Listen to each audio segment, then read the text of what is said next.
শীতে স্পেশাল মাছ রান্না করছি, তার জন্য প্রথমেই কড়াইয়ে জল বসিয়ে দিয়েছি। জল গরম হয়ে গেছে। এবার কেটে রাখা ফুলকপি দিয়ে কিছুক্ষণ ভাপিয়ে এর মধ্যে দিয়ে দেবো লম্বা লম্বা করে কেটে রাখা আলু আর ফুলকপি 2 থেকে 3 মিনিট ভাপ দিয়ে জল থেকে তুলে নেব। এবার কড়াইয়ে পরিমাণ অনুযায়ী সর্ষের তেল দিয়ে সামান্য লবণ দিয়ে দিলাম। এবার আগে থেকে লবণ হলুদ মাখানো রুই মাছগুলো দিয়ে বেশ কড়া করে ভেজে নিচ্ছি।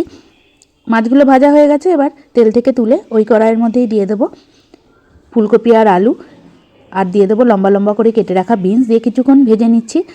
এবার একটা মশলা তৈরি করে নেবো। তার জন্য একটা পাকা টমেটো আর 2টো ছোটো কাঁচা টমেটো আর স্বাদ অনুযায়ী কাঁচা লঙ্কা মিক্সির জারে দিয়ে বেশ খানিকটা ধনেপাতা কুচি দিয়ে জল ছাড়াই বেটে নিচ্ছি। বাটা হয়ে গেছে। এদিকে ফুলকপি আলু ভাজা হয়ে গেছে। আলুগুলো তেল থেকে তুলবো না, ফুলকপি আর বিনস তেল থেকে তুলে নিলাম। এবার গ্যাস সিম করে দিয়ে দিলাম 1 চামচ কাশ্মীরি লঙ্কার গুঁড়ো, আর সঙ্গে সঙ্গে তার মধ্যে দিয়ে দিলাম বেটে রাখা মশলা দিয়ে বেশ খানিকক্ষণ মতো কষিয়ে নিচ্ছি। দিয়ে দিচ্ছি স্বাদ অনুযায়ী লবণ দিয়ে বেশ খানিকক্ষণ কষানোর পর দিয়ে দিলাম পরিমাণ অনুযায়ী জল। এই মাছের ঝোলটা খুব একটা ঝোল হবে না, আর খেতে টক ঝাল স্বাদ আসবে।